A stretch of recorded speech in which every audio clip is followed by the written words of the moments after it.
Entonces quiero abrir. Entonces, muy buenos días, compañeras y compañeros. El día de hoy iniciamos con nuestra segunda sesión del módulo de Mujer, Derechos Humanos. Nuestra compañera Marta Bolívar es quien va a hacer el proceso de facilitación de la sesión 2 y 3. Entonces, bienvenida, Marta. Ya estamos aquí todos listos para escucharte. Dale. Espérate, abro el video. Vamos a probar la tecnología. Vamos a ver si efectivamente está funcionando y si está cogiendo, digamos, todo el sonido como debe ser. Es un video que siempre utilizo al iniciar este tipo de charlas. Ahora, bien. Que me parece, digamos, muy interesante. Marta, para acuérdate que cuando vayas a compartir sonido, dices compartir y ahí en el cuadro de abajo dice compartir sonido de computadora y video. Sí. Y ahí lo haces. Ya estás compartiendo. Uy. Vamos a ver si rueda. La historia ha sido construida considerando al hombre el sexo fuerte, y a la mujer el sexo débil, más frágil, menos capaz, incluso menos inteligente. Y además, esa diferencia se ha hecho pasar como algo natural, algo que se da por naturaleza. Pues bien, el hombre, basándose en esa superioridad natural, ha sido el protagonista de decisiones políticas, sociales y culturales, y ha dejado a la mujer la función de crianza de hijos y cuidado de la casa. Bueno, y de su satisfacción sexual. Y eso durante siglos y siglos y siglos. A lo largo de la historia, muchas mujeres se han sentido molestas con esta desigualdad llevando a cabo quejas y protestas. Pero no es hasta el siglo XVIII cuando hay una toma de conciencia colectiva de esta situación y se desarrolla un movimiento ideológico y social que luchará por romperla. El movimiento feminista. Empezamos. Estamos en el siglo XVIII, en el Renacimiento. Te sitúo. Si eres mujer, tu labor natural es cuidar de la casa, criar a los hijos y practicar sexo con tu marido. Eso sí, no puedes estudiar, votar ni tomar decisiones familiares, ni siquiera con quién te casas. Si trabajas, el dinero es para tu marido. Flipante, ¿no? Bueno, entonces surge la Ilustración, principalmente en Francia, un movimiento intelectual que defiende la igualdad social de las personas. Todos somos iguales independientemente de la clase social. Como recordarás, esto lleva a la Revolución Francesa, que trae consigo la Declaración de los Derechos del Hombre y del Ciudadano. Pero, ¡tachán! En esa declaración hablan exclusivamente de los derechos del hombre sin incluir a la mujer. Las mujeres no entienden cómo habiendo un cambio político hacia la igualdad universal, ellas, la mitad de la población, son excluidas. Y entonces aparecen dos mujeres fundamentales dando lugar a la llamada primera ola del feminismo. Ya verás. Por un lado, Olympe de Gouges. Ella coge el texto y lo replica. Escribe la Declaración de los Derechos de la Mujer y de la Ciudadana y reivindica todos los derechos civiles para la mujer. Es uno de los primeros documentos que propugna la igualdad jurídica y legal de las mujeres. Por otro lado, Mary Wollstonecraft y su Vindicación de los Derechos de la Mujer, considerado el texto que funda el feminismo. Fíjate lo que dice. Entre los géneros, hombre y mujer, no es algo natural, como se venía pensando, sino algo cultural, algo que se produce a través de la educación. Por tanto, aboga por una educación igualitaria. Muchas mujeres comienzan a cuestionar la necesidad de quedarse en casa por obligación. Por cierto, la hija de Wollstonecraft fue Mary Shelley, autora de Frankenstein. Curioso, ¿eh? Ante estas primeras reivindicaciones feministas que suponen todo un avance, se responde con una dura represión. Olympe de Gouges, por ejemplo, es guillotinada, muchas mujeres encarceladas, no se permite que se reúnan más de 5 mujeres en la calle. Y espera, que esto sigue. A principios de 1800, el Código francés, o Código Napoleón, que se extiende por toda Europa, exige a las mujeres actuar en obediencia a sus maridos, y les deja sin derechos civiles ni políticos. Increíble, ¿eh? Ya ves, las cosas, en lugar de mejorar, se ponen peor para la mujer. Eso sí, a pesar de esta derrota, las cosas nunca volverán a ser lo mismo. Espera que te sigo contando porque llega la segunda ola del feminismo, el sufragismo. Y esta ola ya no es un movimiento solo intelectual, pasa a ser un movimiento de acción social. Ya verás. El movimiento sufragista surge en los dos países anglosajones, y luego estos van influyendo en el resto de países. Vamos por partes. En Estados Unidos, las mujeres han luchado por la independencia de su país. Ahora, se agrupan por la defensa de los derechos de los esclavos. Bueno, pues 4 mujeres viajan a Londres, al Congreso Antiesclavista. Pero no te lo pierdas, no les dejan participar por el hecho de ser mujeres. Al final, les dejan hacerlo tras una cortina. Indignadas, toman conciencia de su desigualdad como mujeres y, de vuelta al país, dos de ellas, Lucrecia Mott y Elizabeth Cady Stanton, comienzan su lucha, ahora ya, a favor de los derechos de las mujeres. En 1848, en Seneca Falls, frente a unas 300 personas, exponen la Declaración de Sentimientos. Reivindican recuperar todos los derechos civiles, como la igualdad de educación. Y, como sabes, el voto. Hacen especial hincapié en esto último porque piensan que una vez pudiendo votar, los demás derechos vendrán solos. Es el inicio del sufragismo norteamericano. Las mujeres comienzan a defender sus derechos en masa, con manifestaciones, panfletos, pero no te creas que fue algo sencillo, porque durante años y años son humilladas y pisoteadas. En Inglaterra lo mismo, pero aquí se cansan antes, y tras casi medio siglo de lucha moderada, pasan a la acción, y encima lo hacen fuertemente, a través de huelgas de hambre, encadenamientos, sabotajes a líderes políticos, incluso bombas e incendios. ¿Sabías que se les debe a ellas la invención de estos métodos de lucha? Vaya. Y primera victoria. Poco a poco, a partir del final de la Primera Guerra Mundial, las mujeres empiezan a obtener el voto por diferentes países del mundo. En Inglaterra lo consiguen en 1918, eso sí, solo para mayores de 30. En Estados Unidos, en 1920, aunque solo para las mujeres blancas, y 80 años después de Seneca Falls. Y así le seguirán otros países. Pero espera un momento. El movimiento sufragista es principalmente un movimiento de burguesas blancas. ¿Y el resto de mujeres? Bueno, pues empiezan a aparecer mujeres feministas con otras realidades, como Sojourner Truth, una esclava negra que habla por primera vez de la doble exclusión, por negra y por mujer.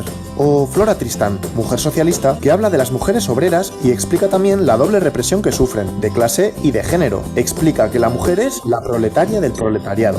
Y es que precisamente ella puede considerarse la precursora del llamado feminismo socialista. Te cuento, el feminismo socialista cree que para que la mujer se libere debe cambiar el sistema capitalista establecido. Esto es complejo, pero me interesa que sepas que empiezan a distinguirse dos ramas dentro del feminismo. Una que busca la igualdad de derechos y otra que pretende cambiar todo el sistema establecido. Luego lo verás más claro.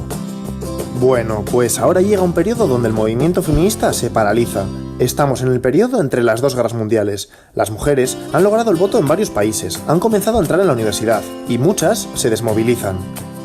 Justo entonces aparece alguien clave en el feminismo, Simone de Beauvoir, en Francia. En 1949 escribe El segundo sexo y vuelve a remover conciencias. Este es una pasada de libro, ya que es el estudio más completo sobre la condición de la mujer. Con su famosa frase, no se nace mujer, se llega a serlo, nos dice que no es cierto que a las mujeres se las defina por su sexo biológico, sino por una serie de roles asociados al mismo que tendrán que cumplir para ser consideradas precisamente mujeres. Y más cosas. Habla del androcentrismo y explica que el hombre es la norma, la medida de todas las cosas, y la mujer siempre es lo otro. De esta forma se impide que la mujer se asuma a sí misma como sujeto y hace que se identifique con lo que el hombre espera de ella. Piénsalo un momento, ¿a que lo ves claro?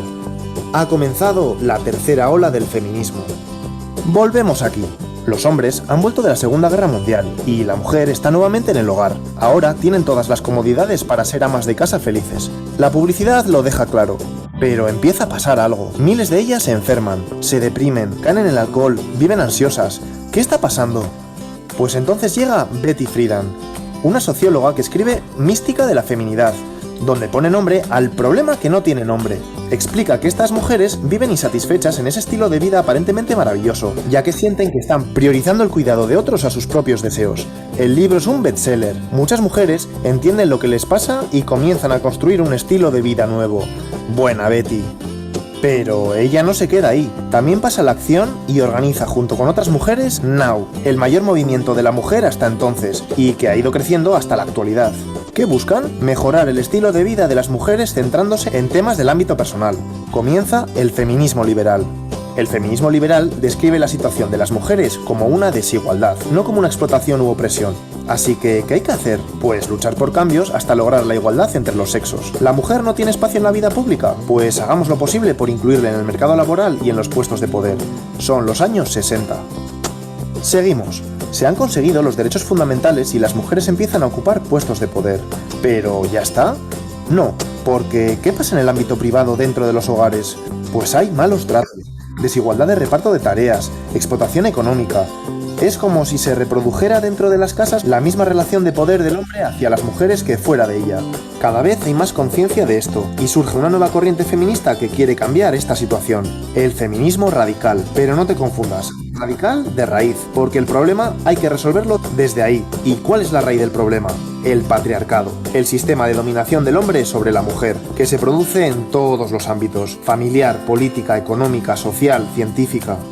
¿Te suena el movimiento de liberación de la mujer? Pues pertenece a esta corriente. Varias mujeres se organizan y llevan a cabo grandes protestas públicas como las que hacen a los certámenes de belleza, que lo consideran una cosificación de la mujer. Pero van más allá, y este movimiento también crea espacios propios como centros de mujeres maltratadas, de defensa personal, ginecológicos, guarderías. El feminismo radical consigue que las mujeres del siglo XX vayan cambiando el día a día de sus vidas, hacia la liberación. Y como te he dicho, ya tenemos las dos grandes posturas feministas de las que te he hablado antes. Recapitulemos. Las feministas liberales buscan la igualdad de derechos de la mujer frente al hombre. Las feministas radicales van más allá y quieren romper el sistema patriarcal en que vivimos. Comienzan entre ambas posturas ciertas diferencias. Te pongo un ejemplo. ¿Qué pasa si tú, mujer, subes un selfie a redes sociales en una postura sensual? Pues para el feminismo liberal, genial. Estás desafiando al sistema, que espera que te comportes de forma recatada. Estás empoderándote. El feminismo radical piensa otra cosa. Respeta tu foto. Eres libre de hacer lo que quieras, pero no cree que estés desafiando nada, porque te mueves dentro de los esquemas patriarcales impuestos del sentido de belleza de la mujer y feminidad. Vamos, que el sistema de poder se sigue manteniendo. Llegan los años 90. Vale, siguen los avances, pero veamos, hasta ahora es como si el feminismo hablase siempre de un prototipo de mujer. Pero una cosa, ¿qué pasa por ejemplo con las mujeres transexuales? ¿Y las musulmanas, africanas o asiáticas? Pues bien, a partir de ahora se toma conciencia que no existe un solo modelo de mujer, sino múltiples, dependiendo de cuestiones sociales, étnicas, nacionales o religiosas. Y surgen nuevos y múltiples feminismos, teniendo en cuenta las necesidades de cada una de ellas. Feminismo negro, feminismo poscolonial, transfeminismo radical, ecofeminismo, teoría queer. Ya no existe un feminismo único. A lo largo del siglo XXI se va adquiriendo una mayor conciencia en la sociedad general de la desigualdad de la mujer, y surgen movimientos sociales como el movimiento Me Too, donde millones de mujeres denuncian públicamente su experiencia de abuso por hombres, o las manifestaciones y huelgas multitudinarias del 8 de marzo de 2018, en el Día Mundial de la Mujer. Se ha logrado mucho, pero a día de hoy no se ha consolidado la igualdad entre hombres y mujeres. Sigue habiendo violencia de género, las mujeres siguen cobrando menos por el mismo cargo laboral, y los puestos relevantes en el mundo de la política, militar y económica siguen siendo mayoritariamente de hombres. Hemos llegado a la actualidad. No sé si lo escuchamos bien.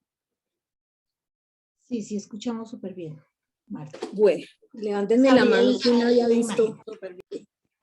Levántenme la mano quien había visto este documental antes o este audio antes. O préndame la cámara quien haya visto este documental antes. O en el chat, coméntenme si habían visto el documental. A ver, animémonos pues, compañeras. Sí, no veo sino una sola persona que escriba algo. Ah, no, esa es la asistencia, la que está ahí está la asistencia. Ah, bien, preciso, yo había dejado también un mini formulario que me inventé en 2 segundos acá para conocer. No lo había visto, dicen todos. Yo lo vi, Julieta dice Quintero Julieta. dice que sí, bueno, ya va uno, ya se hace popular. ¿Qué más? O abre el micrófono, nos cuentan si vieron Sí. el video o qué. Bueno, ahora bien, con esta ayuda audiovisual. Estrella dice que no lo había visto. Y sí, solamente una persona, mira, solo uno. Es cortico, pero es sustancioso. O eso creo. Inés, Bueno. abre el micrófono que tiene la manito levantada. Inés Pandiño, sí. ¿Ya la habías visto? No, nadie, no lo habían visto. Sí, la mayoría no. Bueno. Sí, al comienzo del curso no lo presentaron, dice Luis Hernando. Sí, una facilitadora. Y Julieta dice que lo trajo con niños y niñas del colegio este año. Bien. Bueno, ahí vamos. Bueno, tengo una primera pregunta, porque quería era sondear un poco con el video, un poco lo que ya se había venido Dori. trabajando, lo que se había Señora, venido perdóname un momento. Dori, qué pena es que no había podido entrar. Ah, dale. No, sí, ese video lo habíamos visto, no hasta el final, pero ese video lo vimos en la parte de, aquí en el curso, lo Sí, vimos, señora. no me acuerdo exactamente con quién profe, pero sí lo vimos hasta, creo que faltaba la última parte de lo de Del video, sí, la señora. época actual, pero sí ya lo hemos visto. Sí, señora. Dale. Bueno, ya hay algo de memoria. Tengo una pregunta sobre el video. El video hace una relación más o menos de cómo ha sido el movimiento feminista, cómo ha sido el movimiento básicamente de la reivindicación de los derechos de las mujeres. Si ustedes ¿Nota, hacen puedes abrir la cámara? ¿No está abierta? Voy a abrir la otra cámara entonces. Sí, por favor. Dale. Ah, sí estaba apagada la otra. Soy yo hablándome sola. Bueno, lo primero que quería evaluar con ustedes era, digamos, una similitud que quería reconocer con ustedes respecto a lo que es la historia del feminismo con la historia de los derechos humanos. En la lucha por los derechos humanos es imposible y es, digamos, un poco falsear la historia y hacer una especie de negacionismo histórico en el papel de la que las mujeres jugaron en esos procesos de reivindicación histórica que son los derechos humanos. Más o menos las 3 y en algunos casos las 4 olas del feminismo, porque no hay, digamos, una sola teoría sobre cuántas olas del feminismo hay, sin duda han estado íntimamente relacionadas con distintos momentos históricos de la historia de los derechos humanos en general. De la historia de los derechos humanos como una reivindicación de las luchas sociales, como una reivindicación de la humanidad frente, digamos, a los escenarios autoritarios y frente a los ejercicios arbitrarios de poder que emanan básicamente del Estado o de las formas de Estado en cualquier momento histórico. En ese orden de ideas, nosotros necesariamente asociamos elementos como, por ejemplo, la primera ola del feminismo con toda la reivindicación de los derechos civiles y políticos de las mujeres. Por ejemplo, ¿alguno de ustedes o alguna de ustedes recuerda quién fue, digamos, casi que el nombre más destacado en esa primera, por decirlo, manifestación feminista por los derechos? Y ahora nadie se acuerda. No hay palabras, no hay manitos levantadas. No, todos estamos mudos. ¿Cuál sería, digamos, de las olas del feminismo, una de las primeras mujeres que se destacó en la lucha por los derechos de las mujeres?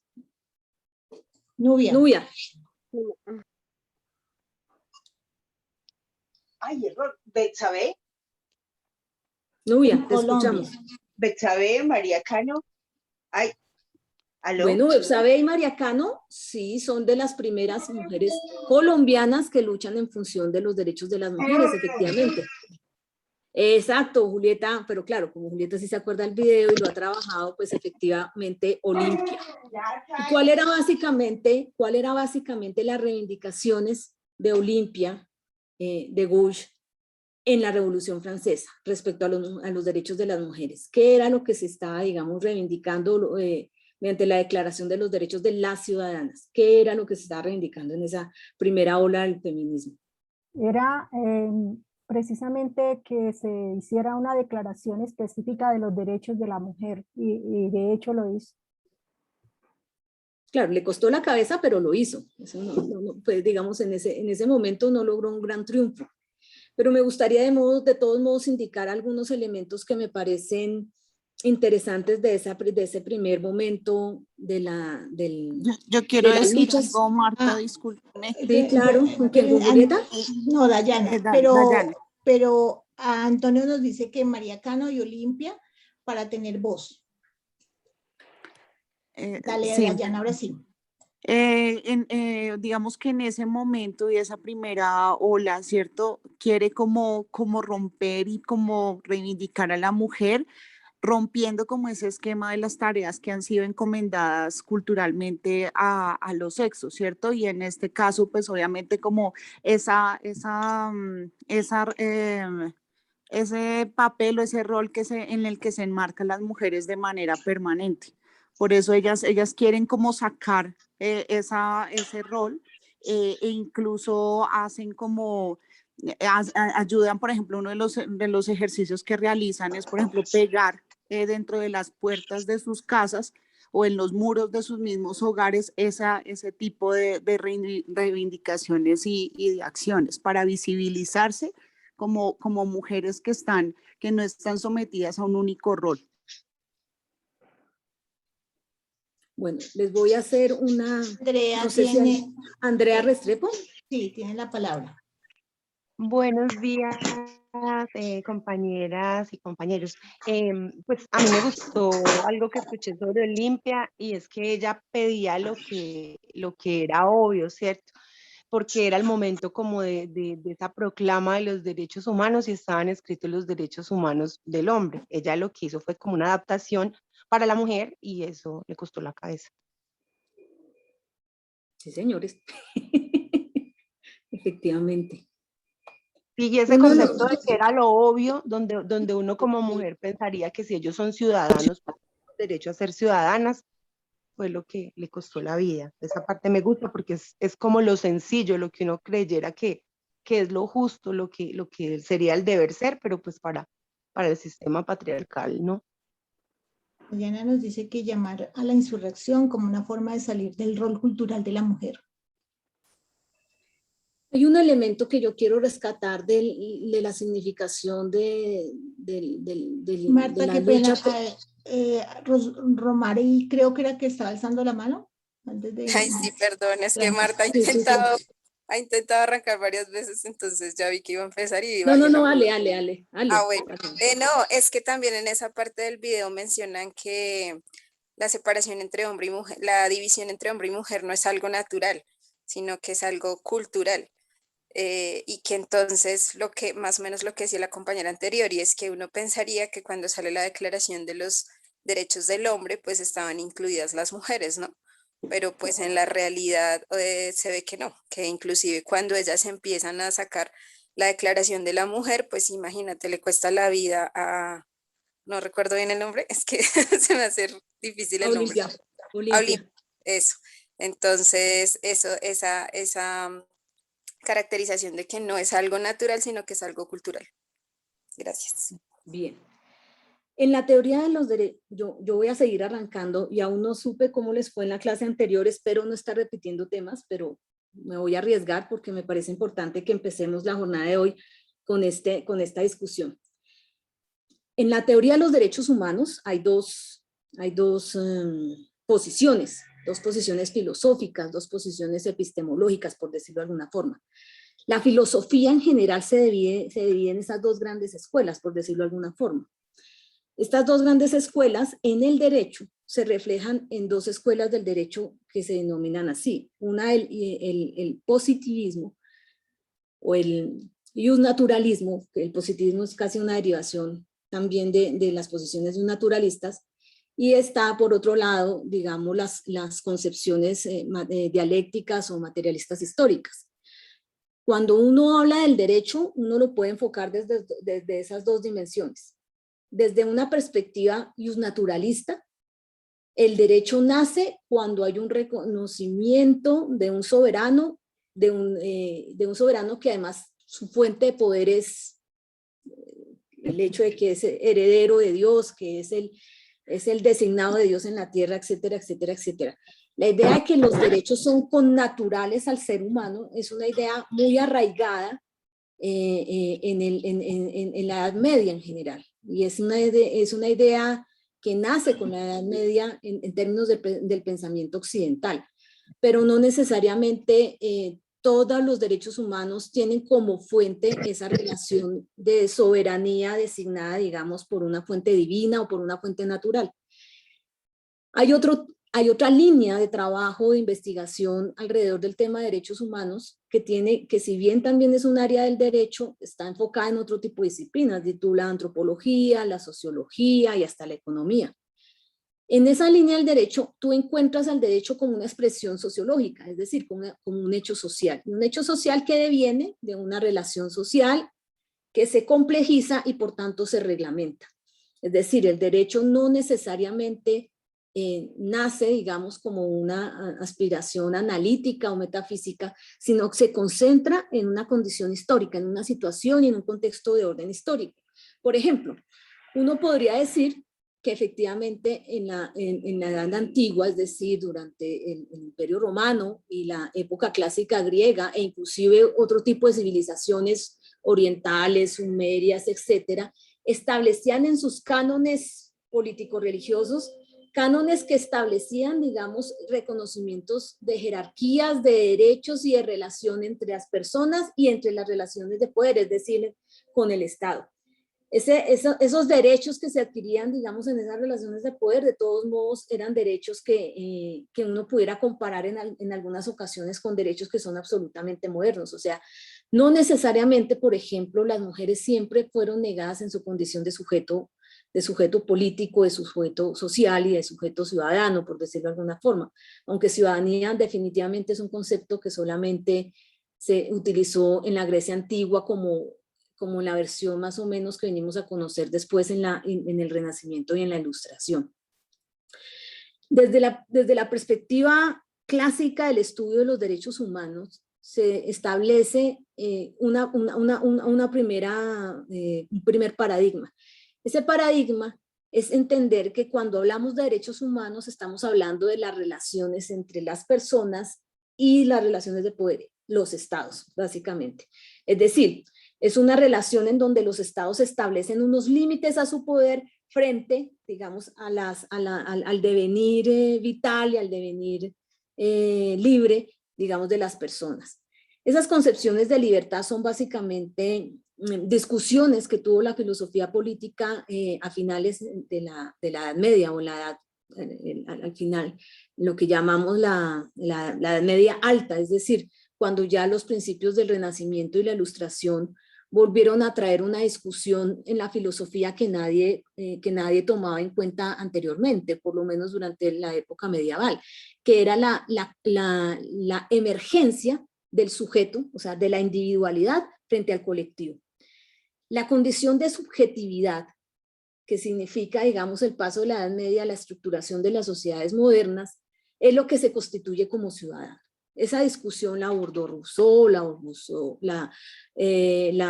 también la cogió Voltaire, la cogió los tres más o menos casi que yo diría filósofos de la modernidad, que son Descartes, Kant y el mismo Hegel, que es el que termina, digamos, de configurar esta discusión sobre la existencia de un sujeto con autonomía, con capacidad de decisión, etcétera, etcétera, etcétera. Sobre esa base, entonces, los ordenamientos jurídicos empezaron a gestarse alrededor de la idea del sujeto, de la construcción de subjetividades, es decir, de la relación ya no de castas que significa la Edad Media, sino de la relación de individuos frente a un órgano administrativo o político, un órgano político administrativo que además tiene la capacidad y la fuerza para mandar, para ejercer poder. Yo creo que uno de los antecedentes más importantes, antes de lo que se llamó también las monarquías ilustradas, está en las concepciones de derechos humanos en Inglaterra. Yo partiría, por ejemplo, de lo establecido en la Carta Magna en 1215, que es un texto que básicamente limita el poder del rey frente, en ese caso, en ese momento, Eduardo I, frente a los derechos que tienen los ciudadanos ante la ley. Y básicamente empieza, digamos, a haber unas limitaciones y unas reglas de juego sobre el poder que tiene el monarca, sobre el poder que tiene el soberano de castigar o decidir sobre la vida y la libertad y los bienes de los demás. En ese orden de ideas, la Carta Magna básicamente son 5 postulados que hablan de que el poder del rey debe ser limitado y que las condiciones para ser sancionado, para ser embargado, para ser declarado exiliado, persona no grata o sencillamente para ser ejecutado, debería ser necesariamente mediado por un mecanismo que permita, digamos, construir un proceso y en el proceso poder, digamos, presentar pruebas, controvertirlas y tener de una u otra forma un jurado, digamos, esa lógica de lo jurisdiccional, esa lógica que supera la omnipotencia del soberano, empieza a manifestarse en la Edad Media a partir de 1215 y se considera además una de las posiciones originarias respecto a la doctrina de los derechos humanos más importantes que existe, ojo, que existe en Occidente, porque esto es una referencia básicamente de la historia de los derechos humanos para Occidente. Un segundo espacio es el del 15, bueno, está la Carta Magna, la petición de derechos de 1628, la petición de derechos.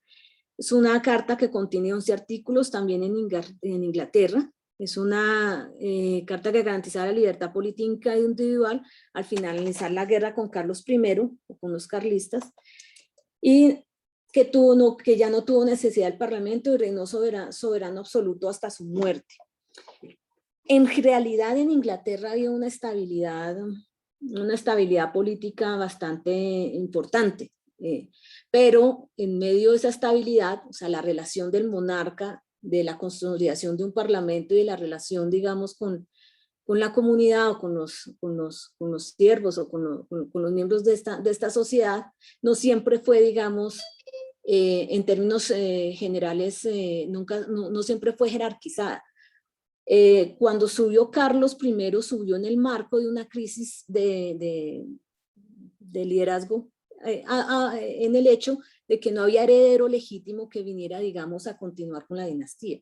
Entonces, el Parlamento, la Corte de su momento, decidió casi que ocupar el papel del soberano, autonombrarse, digamos, como jefe, digamos, de autoridad máxima del Reino de Inglaterra, y gobernó realmente solamente en el periodo de él no tuvo, digamos, derechos reales como los que conocemos puntualmente, pero, digamos, encontró la Corte la forma, digamos, de legar los derechos sucesoriales de esa corona de una forma que pudiera, digamos, empatar el ejercicio. ¿Qué quedó de esa experiencia en Inglaterra?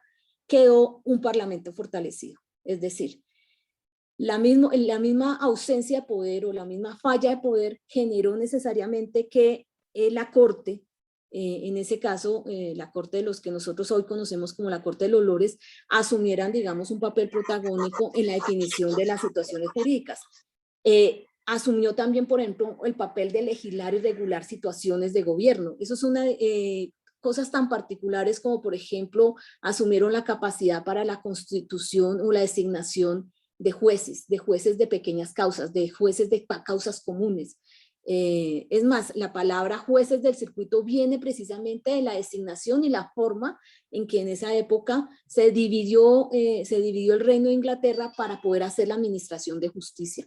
Y era una administración de justicia que no se hacía en nombre del rey ni la reina, sino que se hacía en una función absolutamente práctica, que era la necesidad de nombrar funcionarios con el objeto de que calmaran las diferencias y los conflictos entre las distintas personas y en ese momento, pues siervos, porque todavía no podíamos hablar de ciudadanos ni mucho menos.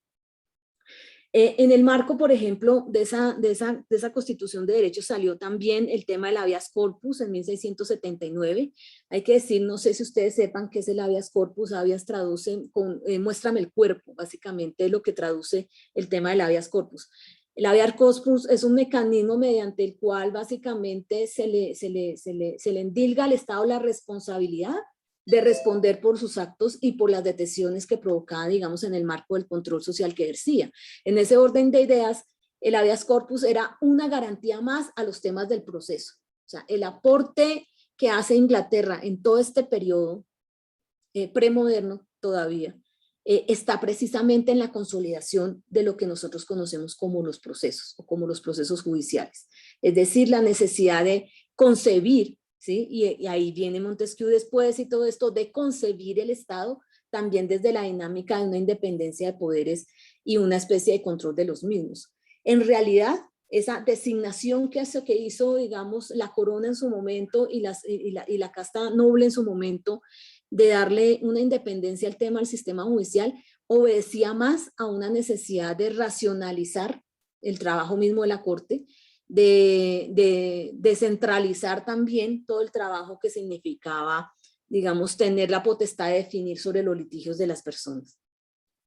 Ese era, digamos, otro de los elementos que me parece muy interesante en lo que es esta especie de premodernidad de la modernidad de los derechos humanos. Y sigo insistiendo, esto es solo la mirada de Occidente, porque sobre esta mirada uno no puede calificar, por ejemplo, la forma en que se relacionan en otros tipos de organización social y de civilizaciones, como Asia, como América, como África, etcétera, y mucho menos para esa época. El primer registro de uso de un recurso contra una autoridad establecida data durante el reinado de Eduardo I de Inglaterra, donde se le exigió al rey que se rindiera cuentas de la razón por la cual la libertad de un sujeto era restringida. O sea, hasta el derecho de petición tenía, digamos, en ese momento su cabida. Bill of Rights, o la Carta de Derechos de la Declaración de 1689, tiene el propósito principal, era de recaudar y fortalecer ciertas facultades parlamentarias ya desaparecidas o notoriamente mermadas durante el reinado absolutista de Carlos II y de Jacobo II. Constituye uno de los precedentes inmediatos de las modernas declaraciones de derecho. Otro tema es que en la historia de los derechos humanos, por lo menos desde el derecho, se tiende a concebir la normatización del derecho como un mecanismo para la línea de tiempo de lo que son los derechos humanos. Es decir, si no está normatizado, si no está elevado a derecho en términos de una ley, es decir, que es la voluntad de un soberano, puede ser un monarca, puede ser un parlamento, entonces no se entiende, digamos, reconocido un derecho como tal. Por ejemplo, uno podría hablar de derechos constitucionarios en comunidades indígenas, uno podría hablar de derechos constitucionarios en comunidades asiáticas, uno podría hablar de derecho constitucionario en otras culturas, pero en el caso de la historia del derecho occidental, los derechos humanos se establecen también como esos principios que se vuelven ley a partir precisamente de la instrumentalización de un aparato político, las constituciones. Las constituciones vienen a ser casi que el invento del fin de la Edad Media. Las constituciones que en el caso, por ejemplo, de los reinados absolutistas eran capitulaciones. ¿Capitulaciones qué era? Que se revolcó una casta social, se revolcó un sector de la comunidad, y en esa rebelión efectivamente al soberano le tocó firmar unos acuerdos. Y esos son, digamos, esos primeros documentos, esos primeros escritos en lo que nosotros conocemos desde el derecho como los orígenes del constitucionalismo que nosotros conoceremos más adelante. Estamos acá. Ahí termina, digamos, casi que los conflictos y las fricciones de Inglaterra, porque Inglaterra finalmente resuelve sus conflictos a partir de esta discusión que les llevó más o menos 500 años. Es decir, que hoy el sistema parlamentarista que tiene Inglaterra funcione como funciona hoy se debe a que ellos decantaron esa discusión más o menos entre el año 1200 y los años 1700 de nuestra era. ¿Y qué decantaron? Decantaron varios escenarios. Primero, una división de poderes. Segundo, un fortalecimiento al régimen parlamentarista, es decir, le dieron las facultades de decidir, deliberar, de nombrar leyes a este régimen parlamentarista, que en primer principio era solamente lo que se llama la Cámara de los Lores y después la Cámara de los Comunes. Los comunes ya entran después cuando se emergen nuevas clases sociales que, como ustedes saben, se desarrollaron alrededor del capitalismo. Básicamente la burguesía empieza también a generar unas necesidades y unas exigencias por representación política. En ese orden de ideas se establecen las dos condiciones bicamerales, se establece el régimen parlamentario y las condiciones del soberano se restringen, digamos, a condiciones que van como lógica de Estado. Él sigue siendo el soberano, él sigue siendo el jefe de Estado, y el gobierno que está establecido en el primer ministro lo establecen el régimen parlamentario que existe allá. Es decir, el régimen de partidos se establece, además ha sido también un régimen que por la misma dinámica ha sido eternamente bipartidista, es decir, casi que los mismos partidos que se fundaron en 1700 son los que hoy existen todavía en Inglaterra. Y sobre esa base, pues cambiados de nombres, de pronto con algunas fusiones, pero en realidad, digamos, esa es una situación que sigue existiendo. La Cámara de los Lores tiene menos capacidad de decisión política, parece más como un controlador de forma, un controlador de estilo, tiene casi como un control constitucional, por decirlo de alguna forma, pero digamos casi todas las funciones ejecutivas, todas las funciones políticas las tiene la Cámara de los Comunes. Ahora bien, eso pasó en Inglaterra. En Inglaterra, digamos, resolvieron el tema del absolutismo. Señora. Aquí Augusto nos dice que la Carta de Derechos o la Constitución son producto de las revoluciones burguesas, ¿o me equivoco? Sí, lo que quería comentar es que la revolución en Inglaterra no fue una revolución violenta, es decir, fue un proceso, sí, claro, de tensiones sociales, de tensiones de clases sociales, que inclusive tienen un nombre en el constitucionalismo. Se llama la Revolución Gloriosa. La revolución gloriosa es que en algún momento el soberano encontró la forma de deshacerse del control de poder, que es el que, digamos, generaba los choques sociales. El absolutismo en sí mismo generaba una condición de exclusión social, política y económica que exigía ciertas reformas. La diferencia es que Inglaterra supo, digamos, generar los cambios institucionales para que esa tensión no les estallara en la cara. Lo que sí sucedió en otras latitudes, básicamente la experiencia de los Estados Unidos primero y después la experiencia de la Revolución Francesa. Voy a seguir con la experiencia precisamente de los Estados Unidos. La Declaración de Independencia de los Estados Unidos desde 1776, la Declaración de los Derechos del Hombre y del Ciudadano de 1789, para muchos constitucionalistas, para muchos estudiosos de la teoría de los derechos humanos, es casi que una copia más bien de lo que fue la Declaración de Filadelfia. Es decir, la originalidad de la relación de derechos que tiene la Constitución de los Estados Unidos y los mecanismos para hacer valer esos derechos, como por ejemplo una Corte Constitucional, o más bien la posibilidad de la Corte de Justicia de poder asumir asuntos constitucionales, los mecanismos de control que tienen para la transformación de la Constitución que tienen con los estados que son también soberanos y que tienen sus constituciones, fue muy interesante, y hay que decir que es uno de los modelos más innovadores para su tiempo en términos de lo que es la construcción de una lógica institucional. Cuando ellos se independizaron, tuvieron una discusión que tuvieron todas las naciones y todas las colonias que se independizaron para la época, y era, bueno, ya no tenemos rey, entonces, ¿qué hacemos? ¿Qué nos inventamos para poder, digamos, tener una solidez de nuestro acuerdo lo suficientemente fuerte y que emana de dónde? La soberanía se transforma, la soberanía deja de ser la soberanía del soberano para convertirse en la soberanía del pueblo. Esa era la segunda discusión de la época, yo creo que más importante, que era precisamente trasladar la lógica de la soberanía del rey al pueblo. Obviamente en Inglaterra no pasó eso, si no la reina hubiese perdido la cabeza, pero efectivamente eso sí sucedió tanto en Francia como en los Estados Unidos. En los Estados Unidos ninguno de los padres de la patria en su momento, que básicamente eran los representantes de los distintos estados, iba a concebir la idea de poner a alguien por encima de los demás. En ese orden de ideas es que fue posible la Constitución de los Estados Unidos de América, como digamos una de las primeras innovaciones en términos de lo que es el constitucionalismo, y un constitucionalismo además que va más allá de las reglas de juego en términos de cómo se elige el poder y cómo es la arquitectura del mismo poder.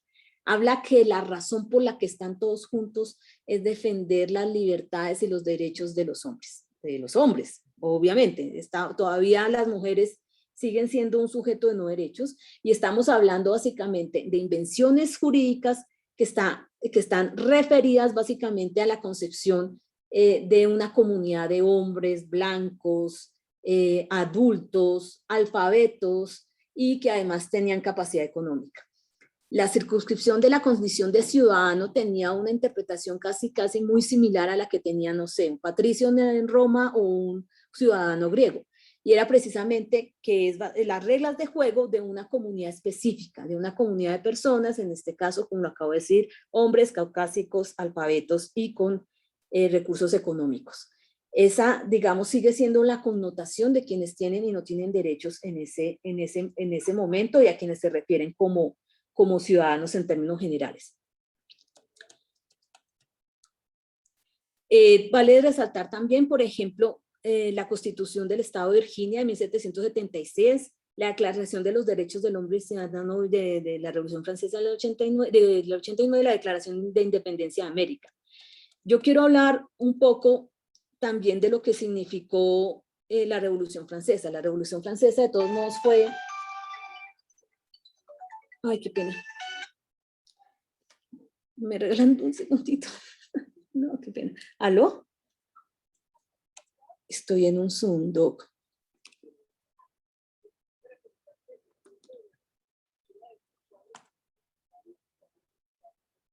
Listo, creo que se llama Arturo Portilla, pero lo voy a confirmar. Sí, señor. Ya mismo te mando un WhatsApp para eso, ¿vale? Vale. Bueno, la Revolución Francesa. Primero tengan en cuenta una cosa, la Revolución Francesa es un ejercicio posterior a la revolución de los Estados, a la independencia de los Estados Unidos.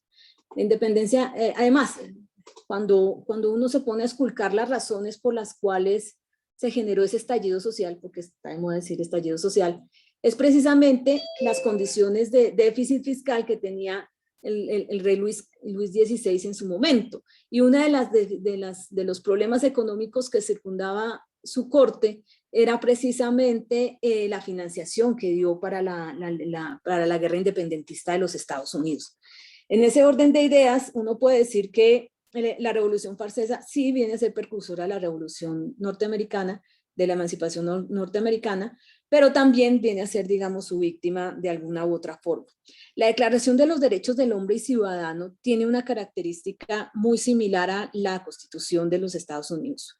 Primero, empieza con una marcada determinación de los derechos civiles de los individuos, después de los derechos políticos y después de los derechos de propiedad.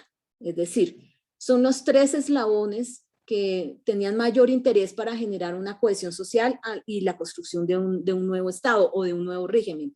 En el caso francés así se llamaba el antiguo régimen, el ancien régimen y el nuevo régimen.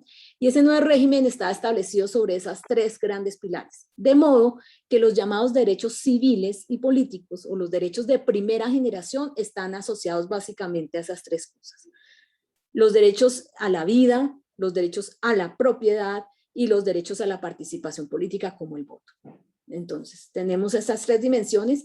Ambas declaraciones, pero especialmente la francesa, recoge la escuela también de los derechos procesales o los derechos al debido proceso, el derecho a un juicio justo, el derecho a las limitaciones que significa la arbitrariedad del Estado, que viene de la escuela inglesa de una u otra forma.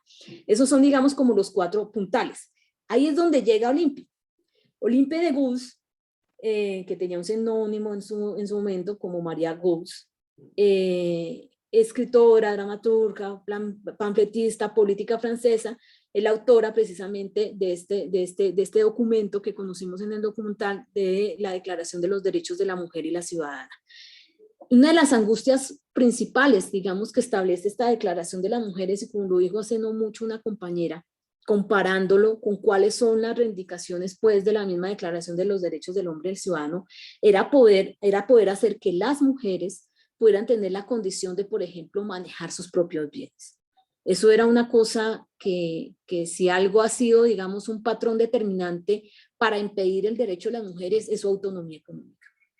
En ese orden de ideas, el impedimento que ellas tenían para asumir una mayoría de edad y poder hacer el manejo de sus bienes, que incluía sus herencias, sus dotes, sus negocios, etcétera, era, digamos, impresionante. Te deja en una condición de subordinación total, o sea, la imposibilidad de manejar tu propiedad, de manejar tus recursos, de manejar el fruto de tus esfuerzos, significa, digamos, que estás en una situación de subordinación y en una situación de esclavitud. Por eso lo de Olimpia era, digamos, tan importante en su momento y en su contexto, especialmente en lo que tiene que ver con todos estos derechos de propiedad y la administración de propiedades y el derecho a ser empresa, que de una u otra forma estaba muy vinculado a lo que fue en ese momento la Revolución Francesa. Y los otros elementos también, obvio, pues las restricciones que las mujeres tienen en su momento también devienen de que no tienen participación en política. La participación en política, cuando ellas no están incluidas en el escenario de las decisiones políticas, pues efectivamente las decisiones políticas no van a incluirlas ni reflejan necesariamente las necesidades que ellas tienen. No solamente ellas, ahí ve uno a los desclasados, o sea, todo el tema de clase, usted ve a los extranjeros, a los afros, a una cantidad de sectores poblacionales, los judíos, que nunca conseguían, digamos, o nunca adquirían la condición de ciudadanos como lo establecía o como se supone a veces nos hacen creer. Miren, la Revolución Francesa tuvo básicamente 3 hitos institucionales. Un primer hito institucional que precisamente es del 93 y el hito institucional del 91 y del 93.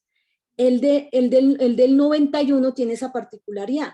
La particularidad es que fue propuesta constitucional que no duró ni 2 años, que fue de las más avanzadas. Es la primera vez que en un escrito constitucional se ven establecidos, por ejemplo, derechos de lo que nosotros hoy llamamos segunda generación. Por ejemplo, estaba establecido el derecho a una educación pública, gratuita y de calidad. Bueno, lo estoy exagerando en el término de la parafraseada, pero básicamente es la invención de la necesidad de un sistema de educación que ayudara, digamos, a la sociedad francesa a elevar sus niveles a elevar sus capacidades emocionales, cognitivas, emprendedoras, científicas, etc. Y en ese orden de idea, es la primera vez que uno ve, por ejemplo, ese tipo de derechos consignados en una constitución. Hay otro párrafo de esa constitución de 1791 que establece, por ejemplo, la beneficencia pública. Es decir, un sistema de salud pública, un sistema de atención pública, y básicamente era de beneficencia. Esos 2 artículos son básicamente históricos. Yo creo que eso es la primera mención sobre derechos sociales y colectivos, es decir, derechos de los que hoy llamamos de segunda generación. Pero fíjese, son derechos que aún así existían dentro de la disputa política que significaba el devenir de ese proceso revolucionario. Pues efectivamente después vino las purgas, el terror, y en el 93 efectivamente una constitución, la tercera constitución de ese proceso revolucionario, que ya era regresiva, era más venga, solamente dejemos esto como limitado a derechos positivos, no a derechos que exigen la erogación o la construcción de un aparataje estatal, sino de una limitación de las facultades estatales. Se retira, digamos, esas propuestas casi que programáticas que tenía esa segunda constitución revolucionaria, y efectivamente los jacobinos son replegados y muchos de ellos puestos en la guillotina. En ese orden de ideas, ya después, ya no sé si lo sepan, vino Napoleón y nada, estamos en una dictadura y creó, digamos, su propio sistema de gobierno, su propia república, y en el marco de su propia república, de todos modos hay que decirlo, tenía ideas modernizantes. Ese tema de la codificación tiene, digamos, un valor importante para organizar la vida civil y social y económica de la nación. La codificación y lo que se estableció como el Código Civil. El Código Civil no es el simple compendio de cómo funcionaba la sociedad francesa de su momento. El Código Civil en realidad es heredado, es resucitado de una herencia romana. El Código de Justiniano es básicamente la estructura del Código Civil en cualquier sociedad occidental. Un Código Civil que establece al menos un ciclo de 5 componentes sobre la decisión del derecho a la propiedad. Estos 5 componentes son más o menos estos. El primero es las personas. Definir quién es persona, cuándo nace, cuál es la afiliación paternal, cuál es la afiliación maternal, qué derechos tiene esa persona cuando nace, el derecho a la identidad, el derecho a un apellido, ese tipo de cosas. Desde el Código de Justiniano hasta el Código Civil el Código Civil de Napoleón, como el Código Civil que en última se trasladó a todos los países latinoamericanos, es precisamente la herencia de ese ciclo. El primero es las personas, lo segundo los bienes. ¿Qué clase de cosas hay y cómo se accede a la propiedad de esas cosas? No solo las cosas mostrencas, o sea, las cosas que se mueven, sino también los bienes raíces. Esa determinación de los bienes está establecida en todos los códigos civiles desde Justiniano, desde el Código Romano. La res pública, cuáles son las cosas que son públicas, cuáles son las cosas que son privadas y susceptibles de apropiación, de venta, de cambio y de canje. El tercer capítulo siempre será contratos. Los contratos, la relación contractual, ¿qué son los contratos? ¿Hasta dónde van a los contratos? ¿Cuál es la limitación de los contratos? ¿Cuáles son las cláusulas contractuales? Y el último, por decirlo, me faltó uno, y el último, porque no me acordé del cuarto, es cómo se suceden las cosas. Es decir, al fallecer la persona, ¿qué pasa con el patrimonio? Si ustedes miran, básicamente el Código Civil lo que estableció fue todo, digamos, un compendio del derecho a la propiedad. El derecho a la propiedad se instaura definitivamente en los regímenes de los estados modernos, y es un paso significativo al régimen de propiedad que existía en la Edad Media. ¿Por qué? Porque en la Edad Media, pues la propiedad era del rey, todo era el rey. O sea, usted así sea el noble más noble o el vasallo más vasallo, su pedazo de tierra, sea grande, chiquita, productiva o improductiva, pues dependía de la gracia del rey, que le daba la potestad de explotarla, de estar ahí y de trabajarla y darle un tributo al soberano. O sea, la concepción de propiedad básicamente es una concepción de la modernidad y es una concepción que se enraiga en este proceso de disputa de nuevos sectores sociales emergentes que hay en esta época. Es decir, cuando nosotros hablamos de derechos civiles y políticos, no tenemos que obviar que no solamente estamos hablando de la vida, de la identidad, de la ciudadanía, del derecho al voto, sino por excelencia de la irrupción del derecho a la propiedad, como la conocemos ahora. Y no solo a la propiedad, ¿no? Había una discusión fuertísima también de lo que significan los derechos de la libre empresa, y es la capacidad de movilizarse. Uno de los grandes cambios de la Edad Media hacia la Edad Moderna es la posibilidad de generar intercambio, que es, digamos, la fuente también de todo comercio y la consolidación de todo mercado. Entonces, con la propiedad también venía esas discusiones constitucionales de los derechos a la libre empresa, que era, digamos, otra de las cosas que se discutieron en ese momento. Voy a seguir un momentico. La esclavitud o la abolición definitiva se dio en 1748, teniendo un destacado papel. Víctor Schorfeld fue el responsable del decreto de abolición de la esclavitud del 27 de abril de 1748, que terminó con la esclavitud de modo definitivo en Francia y en sus colonias. Hay que decir que esa fue una decisión muy importante, pero además fue una decisión económica, fue una decisión que permitió neutralizar el mercado triangular el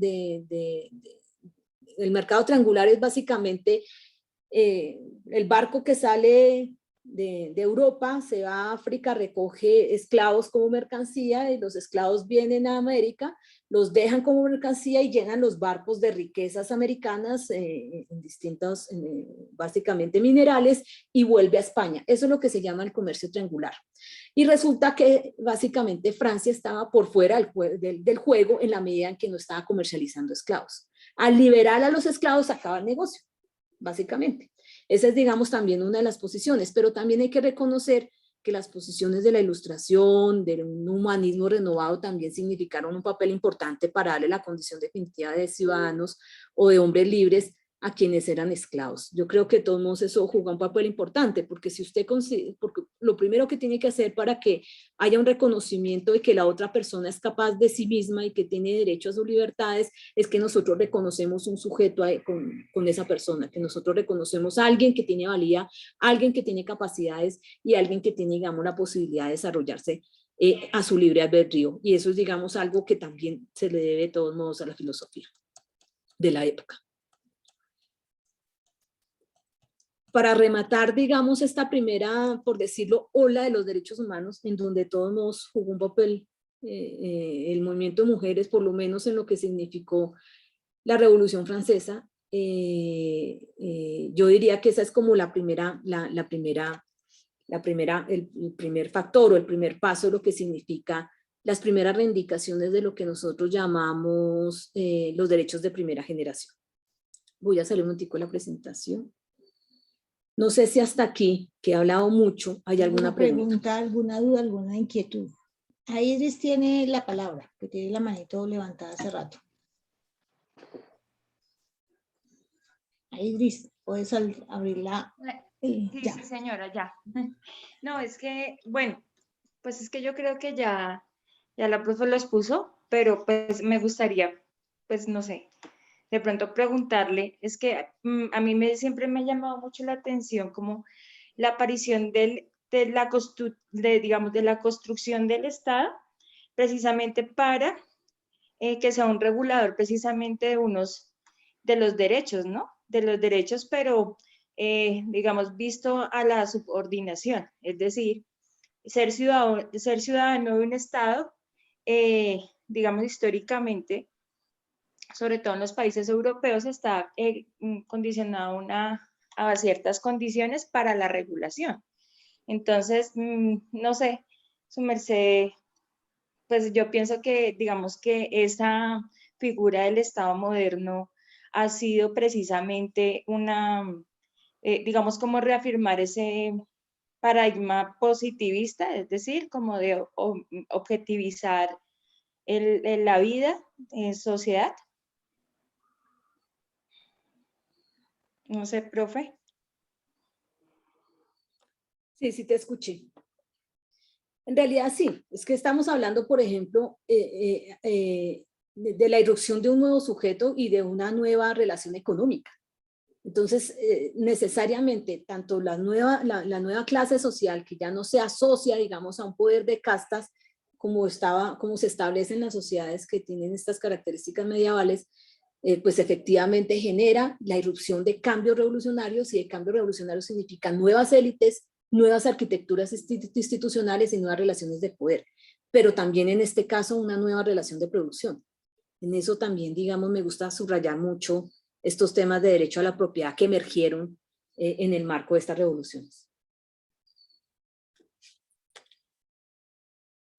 ¿Alguna otra pregunta, inquietud, compañeras, frente a esta primera ola de los derechos humanos? Un comercial.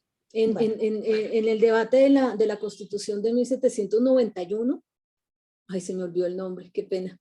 Solamente uno de los miembros de ese parlamento constituyente, se le ocurrió pararse en una sesión a hablar de los derechos de las mujeres. Obviamente lo acribillaron, porque era la discusión del ingreso de nuevas ciudadanías en el escenario de la correlación del nuevo poder. Pero sí hubo alguien que de todos modos se paró y dijo, oiga, no son animales, no son cosas, tienen capacidad racional, tienen capacidad intelectual, deberían ser ciudadanas. Y es histórico ese moicano ahí solito peleando los derechos de las mujeres en la Constitución de 1791 en la Revolución Francesa. Susana, te escuchamos.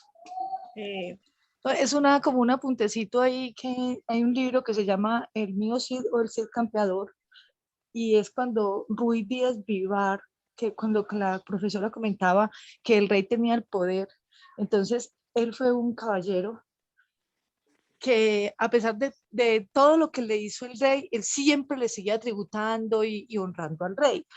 Y las mujeres, pues él tenía unas hijas que incluso el mismo rey pues puso a los otros caballeros a que fuera y las violara y las violentara y abusara de ellas. Y él casi que deja, si no es porque no sé cómo lo iluminó no sé quién, pero él le provocaba también darle como tributo a las mujeres. O sea, entonces en esa lucha porque él fuera reconocido, entonces él no le importaba siquiera cómo eran tratadas sus hijas. Y todo lo que él conseguía, él iba y peleaba las guerras y todo eso, y todo se lo tributaba al rey, porque él le tenía que demostrar la lealtad. En contraposición a ese libro es que escribió el libro de caballería de Don Quijote de la Mancha, que es como todo lo contrario, donde él tiene Dulcinea y todo eso. Pero entonces yo pienso que ese poder del rey en ese tiempo era totalmente transgresor, incluso también con las mismas mujeres, porque además las invisibilizaba completamente. Entonces sería bueno que algún día leyéramos, pues yo sé que ustedes han leído mucho más cosas, pero más interesantes, pero ese capítulo de Ruy Díaz Vivar, cómo no fue, a lo último apenas pudo entender que lo más importante para él no era serle fiel al rey, sino serle fiel a sus hijas y luchar por ellas. Entonces, me interesó mucho cuando la profesora mencionó lo del rey, porque lo había leído por allá en una parte, cómo los hombres también se ponen al lado del rey y no al lado de las mujeres. Muchas gracias. No sé, ¿alguien más tiene algún comentario? Hay un tema que quería cerrar también, que es contemporáneo a esta irrupción del primer nivel de los derechos civiles y políticos y económicos, porque son los de propiedad. Y es que, por ejemplo, al mismo tiempo la corona española estaba sacando legislaciones favorables a los indios en América. El proceso de conquista había generado un proceso de no solo desplazamiento, sino de agotamiento de la mano de obra con la que se explota, digamos, las Américas, y sobre esa base ellos encontraron la necesidad, y hay que decir que también lo argumentaron desde un punto de vista religioso, la necesidad de limitar, digamos, los desafueros que había sobre las comunidades indígenas. La consolidación de ciertos derechos a los indígenas, de representación, de participación, por lo menos en los territorios que les eran propios, como los resguardos, la limitación de otro tipo de instituciones como la MITA, etcétera, generaron, digamos, también una política de limitación de lo que significa las capacidades o las posibilidades de los españoles para la explotación de las Américas. Era como un criterio de sostenibilidad, o sea, un criterio que desde lo económico tenía una razón de sostenibilidad económica, pero que desde lo religioso obviamente tenía una condición también piadosa y evangelizadora, y era considerar que los indios debían ser convertidos a la Iglesia Católica y sobre esa base, digamos, adquirir alma y adquirir, por lo tanto, derechos. En ese orden de ideas también hay una línea de investigación alrededor de los temas de derechos humanos que tiene que ver precisamente con esta política de Indias y cómo se configuró, cuáles fueron sus límites y cómo, digamos, por ejemplo, las comunidades indígenas tenían o no en serio derecho a acceder a las reales audiencias para exigir, ¿sí?, los límites de su resguardo, para exigir que le pagaran la cosecha, ese tipo de cosas. Entonces es un elemento que me parece bastante interesante porque no son propiamente españoles, no son propiamente concebidos como súbditos, a menos que el proceso precisamente de colonización religiosa, el proceso de conversión religiosa los hacía súbditos del reino, y sobre esa base empezaron paulatinamente a adquirir algunos derechos, al menos en el sentido de generar un equilibrio de sostenibilidad en las Américas. Otro tema que digamos que es famoso es, por ejemplo, el caso de San Pedro Claver. San Pedro Claver es alguien que desde la iglesia también promovió algunas limitaciones para la forma en que eran tratados los esclavos africanos que llegaban a las Américas, y cómo estableció, digamos, la posibilidad de darles algunas condiciones, si no de derechos, por lo menos de dignidad a esa población africana que venía en calidad de mercancía. Entonces, hay muchos ejemplos históricos que van más allá de la concepción lineal vista exclusivamente por el derecho positivizado, por el derecho adscrito en cánones codificados. Esos también, digamos, elementos que hay que reconocer. Por ejemplo, en esa época al mismo tiempo había derechos autónomos, por decirlo de alguna forma. Todos los derechos mercantiles, todos los derechos que tienen que ver con las, ¿cómo se llama esto? Las corporaciones, bueno, hoy se llaman corporaciones, en ese momento se llamaban, bueno, tienen que ver con esas grandes empresas comerciales, se regulaban bajo sus propios códigos. Eso es, digamos, algo que también hay que rescatar de la época. Decir que las épocas y las sociedades son uniformes, digamos, es también una forma de traicionar la realidad y de tener una sola visión sobre lo que sucedía, digamos, en diferentes partes, no solo de Europa, sino de América, de la América continental, tanto la portuguesa como la latina. Voy a pasar entonces, no sé, son las 9:35, si quieren hacemos un receso chiquito para pasar, digamos, al segundo bloque de derechos que me parece interesante que trabajemos. Sí, en este momento, generalmente nosotros tomamos el descanso a las 10, Marta. Entonces si voy a continuar para que avancemos, porque hay más material para hoy. Imagínense si apenas no he llegado a la independencia de Colombia. Bueno, dale. No sé si ven. Sí, señora, estamos viendo la diapositiva. Bueno, es sobre esta que quiero trabajar puntualmente. Voy a entrar de una u otra forma a los derechos de la segunda generación. Tenía otras fotos, pero yo creo que con esta diapositiva me quedo si quiero sacar el tema en media hora. La segunda generación de los derechos. Hay un contexto histórico de la segunda generación de los derechos, y es las revoluciones socialistas y el auge del movimiento obrero, que está compilado en el siguiente, digamos, espacio-tiempo. Estamos hablando más o menos de 1850 a 1930, diga usted. Bueno, 1920. Es todo el proceso de industrialización, es lo que nosotros conocemos como la revolución industrial. Es cuando se configuran, cuando se organizan las grandes empresas manufactureras, cuando se establece, digamos, una migración de campo a ciudad, y las ciudades empiezan a crecer, digamos, con nuevos sectores poblacionales que antes eran campesinos, y un campesino es lo más cercano a un siervo de la gleba en términos de producción, o en su relación de producción, porque termina siendo personas, digamos, absolutamente pegadas en términos de dependencia a la tierra, y sin mucha capacidad de movilidad ni de intercambio comercial. En ese orden de ideas, los que eran campesinos entran a las ciudades no a ser burgueses, sino a ser proletarios. Ese proletariado como tal no existía, digamos, antes. Antes había, digamos, una experiencia con los artesanos que se organizaban, que eran autónomos, que eran dueños de sus herramientas, que eran dueños de sus saberes, que los heredaban, que los conservaban, inclusive en núcleos familiares. Pero el proletario es alguien que ni tiene herramientas, ni tiene conocimientos, y lo único que tiene es prole. Es más, por eso se llaman proletarios, porque lo único que tienen son hijos que tienen que alimentar.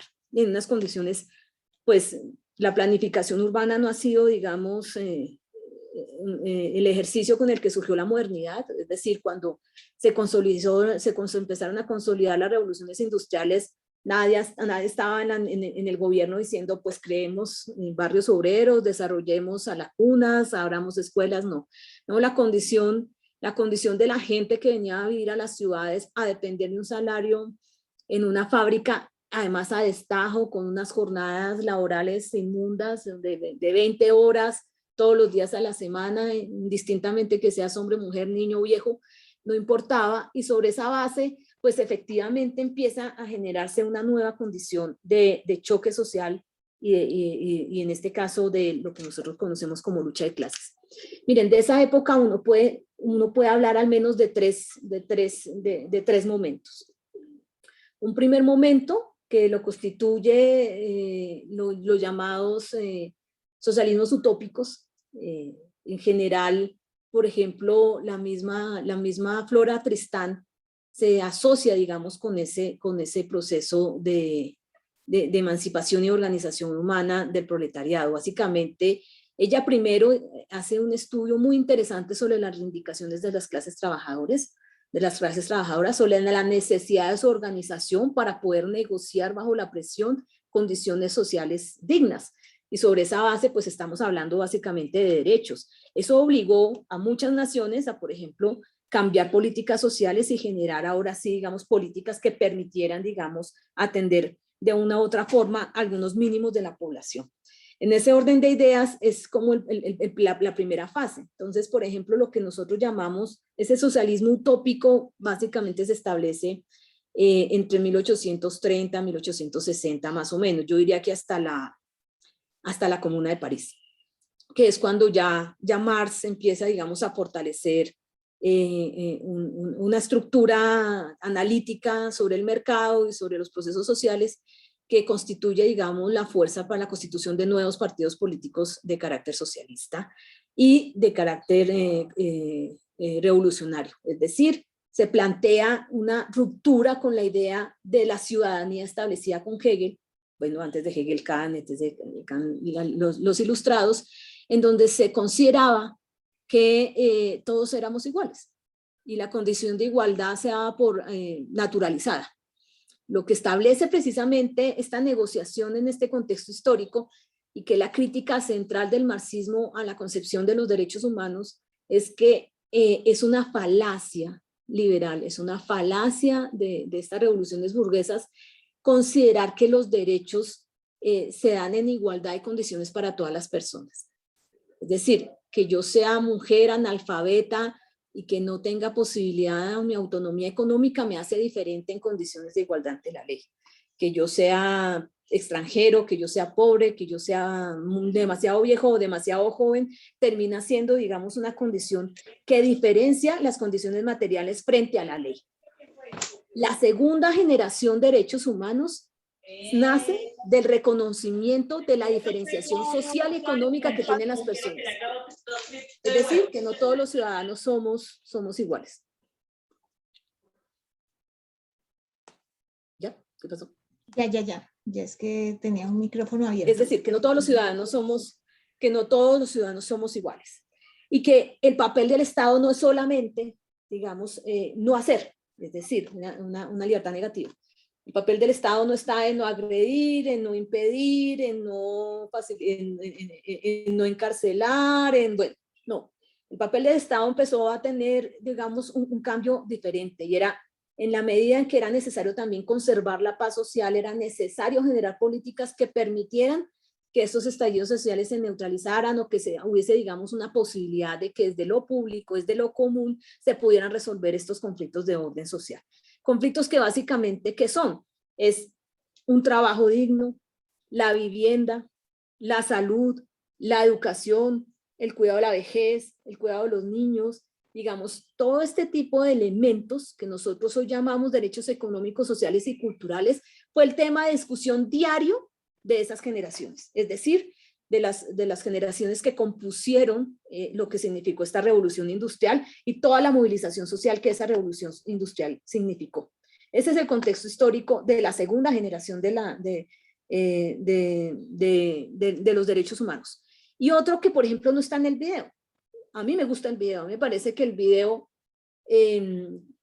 categoriza bien, pero creo que lo hace desde una mirada liberal, no en un sentido despectivo, sino desde la mirada de que estamos en una condición de solamente jugarnos las libertades individuales. No, también nos jugamos las necesidades materiales, ¿sí? La del comer, la del vestir, la del tener unas condiciones de salud.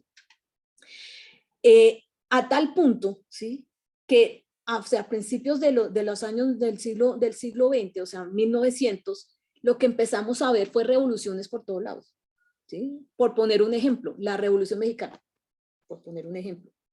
Y el otro ejemplo que me parece, todos los conflictos revolucionarios que había en la Europa de esa época, por ejemplo, la emancipación, bueno, el levantamiento de Espartaco en Alemania, por decirlo de alguna forma, todas las huelgas, todo el proceso de huelgas, todo el proceso de organización sindical se hace en esas épocas.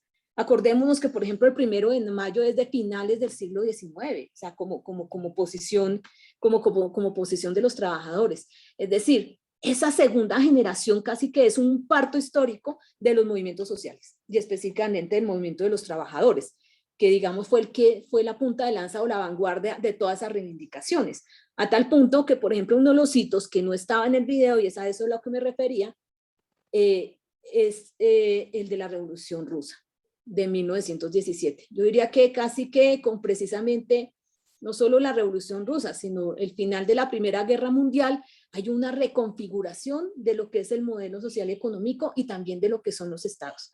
Y sobre esa base necesariamente surge este tipo de derecho que básicamente empieza a transformar las constituciones. Por ejemplo, uno de los ejemplos que se pone como una conquista constitucional de este tipo de derechos económicos, sociales y culturales es la Constitución de la República de Weimar. No sé si ustedes sepan cuál es la República de Weimar. Yo creería que es mejor como tocar para que todos quedemos con la idea. Bueno, la República de Weimar es el gobierno alemán que surgió posterior a la Primera Guerra Mundial. Recordemos que la Primera Guerra Mundial fue culpa de los alemanes y de los austriacos en un afán expansionista. Eso le costó su puesto de poder nada menos y nada más que al Kaiser Guillermo, ya se me olvidó, el Kaiser Guillermo. Él sale y toma el poder, una correlación de partidos nuevos, incluyendo un partido laboralista y el partido socialista.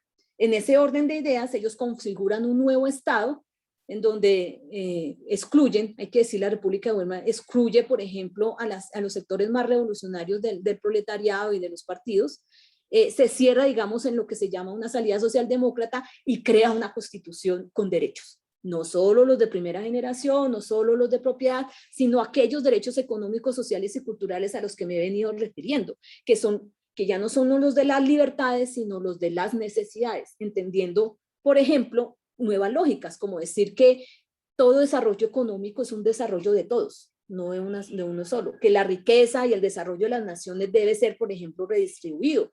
Este tipo de concepciones se establecen. Es ahí, por ejemplo, donde se institucionaliza masivamente los sistemas públicos de educación, se discute la laicidad de la educación, se fomenta la investigación científica. En ese orden de ideas, digamos, es un escenario modernizador, pero también es el escenario de una nueva clase social que empieza a acomodarse o a exigir, digamos, cambios estructurales en los estados de su época. Yo quiero como refrendar una diferencia que hay entre la primera y la segunda generación. Aquí es el individuo, el que digamos, se establece, digamos, como el sujeto de esos derechos. Y en la segunda generación es el colectivo, es decir, son básicamente las necesidades de la sociedad, de la comunidad, las que establecen con derechos. Efectivamente, derechos como al agua, a la sanidad pública, derechos como a la alimentación empiezan a ser, digamos, puestos sobre la mesa.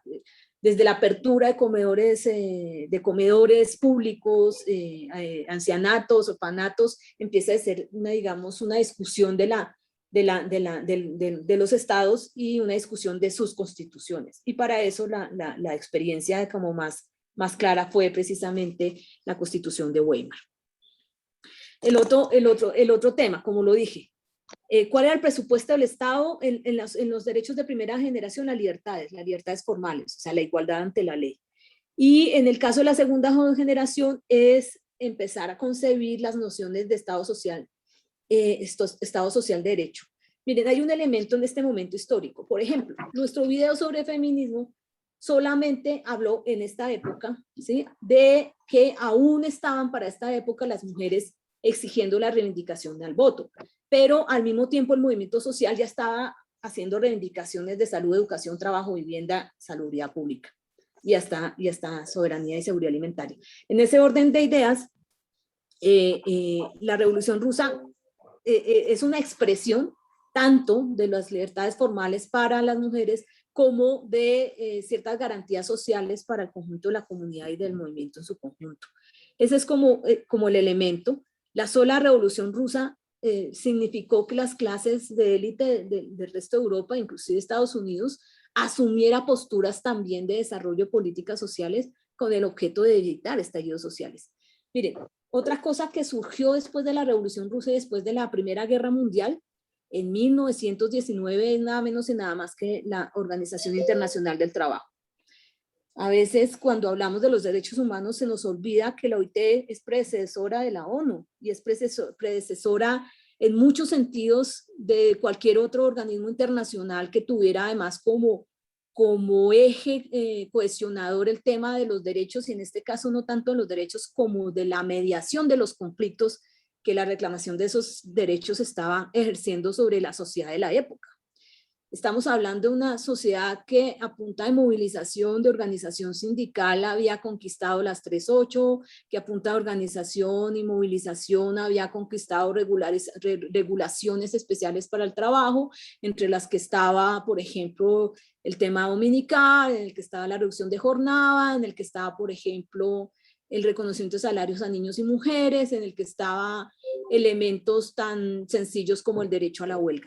Entonces, son elementos que empiezan a emerger y que empiezan a emerger también dentro de la doctrina de los derechos humanos. A veces cuando nos hablan de derechos humanos, obvian los derechos laborales como parte de ese acumulado histórico de la humanidad, y me parece que es un elemento que nosotros precisamente desde el sindicalismo deberíamos también ayudar a ahorrar. Esta segunda generación también tiene nuevos mecanismos de participación, la emergencia de nuevos partidos políticos, que es, digamos, una característica especial de lo que significa esta segunda generación de los derechos humanos. No sé si hasta aquí hay alguna otra pregunta. Hasta ese momento tenemos preguntas e inquietudes. Romarey, dale, abre el micrófono. Ya. Muchas gracias.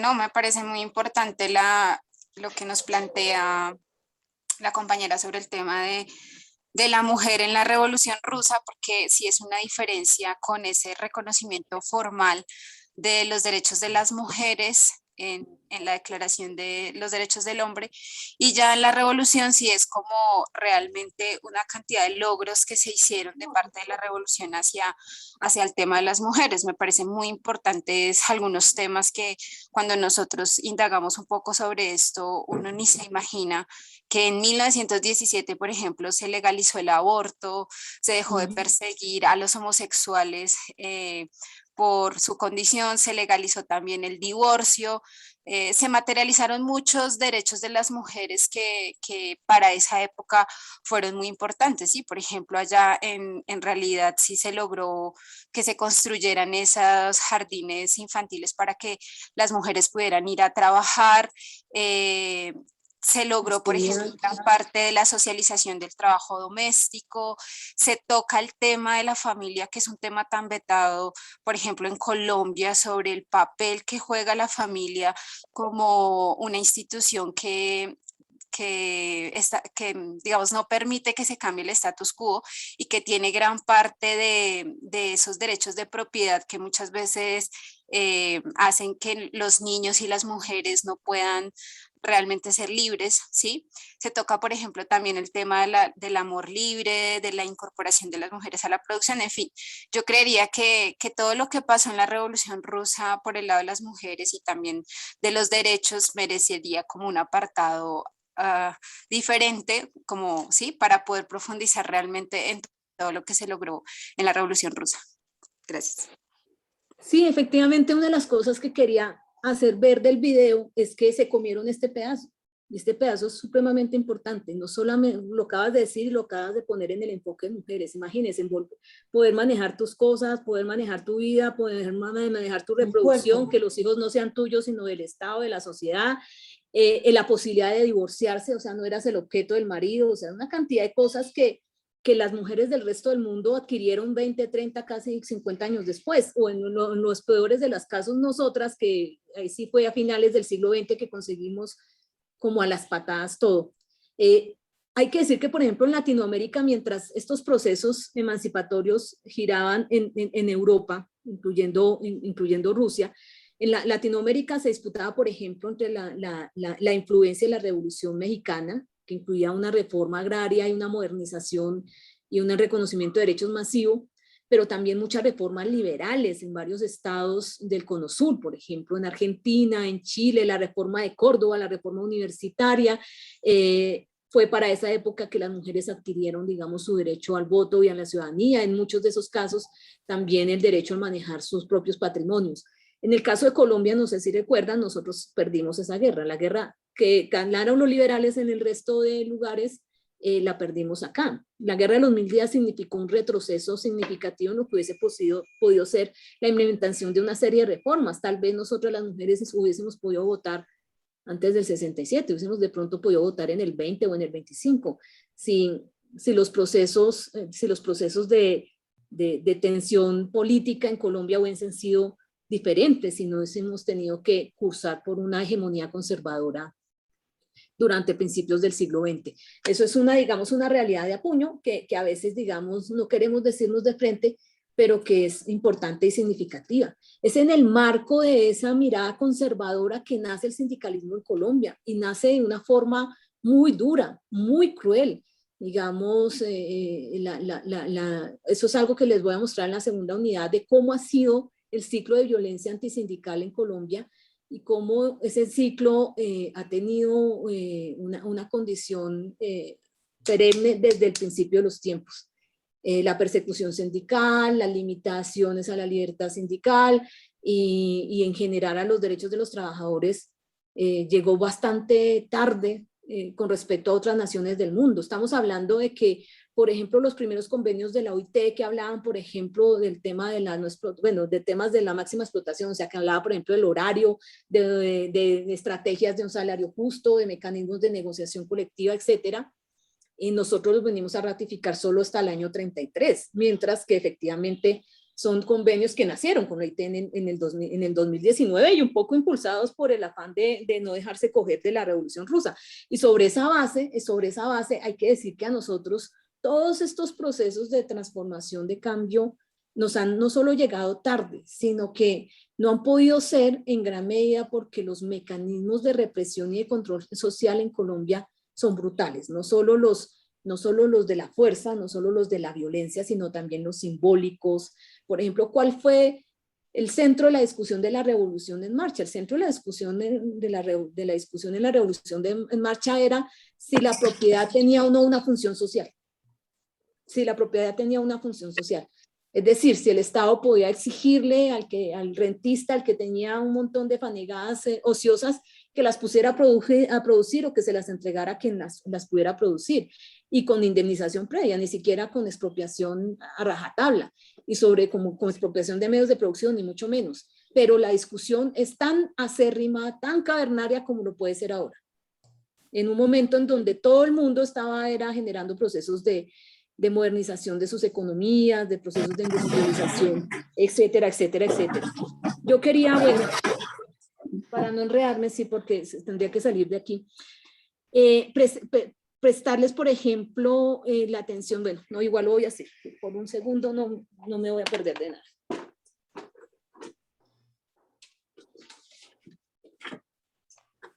Es leerles en qué consistía el pliego de peticiones de la huelga de Bello Antioquia. ¿Quién lideró la huelga de Bello Antioquia en 1918?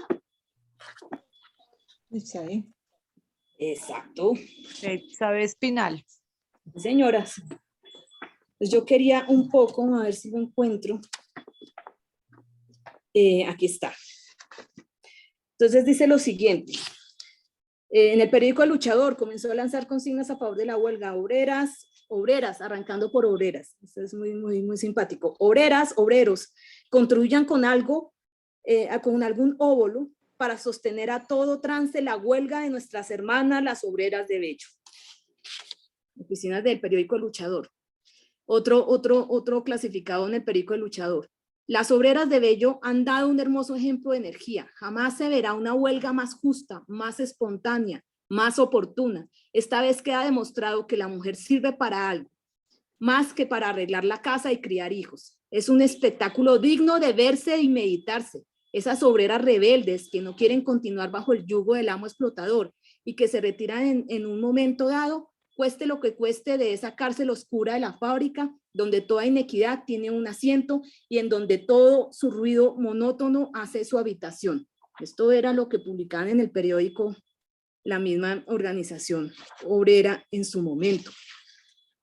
Y huelga de mujeres, Entonces, consignas como esto, de Defense Dance, bueno, eso es un titular en un periódico francés.